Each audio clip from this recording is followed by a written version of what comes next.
May mga tanong tayo minsan na hindi natin pinag-iisipan. Lalo na pag nakikipag-argumento tayo. Like for example, itong tanong na to.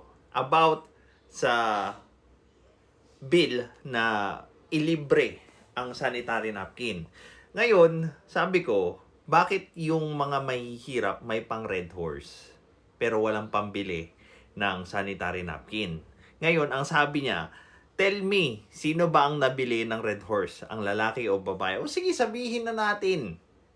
Ang lalaki yung bumibili ng Red Horse. Well, tatay, let's say. Tatay. Ngayon, dito mo makikita kung ano ba yung priority ng tatay sa pamilya nila. Yung Red Horse or yung pangangailangan ng pamilya nila. And now you have the answer. Hindi naman importante kung sino ang bumibili ng Red Horse. Ang importante kung saan napupunta yung budget ng pamilya. Gets?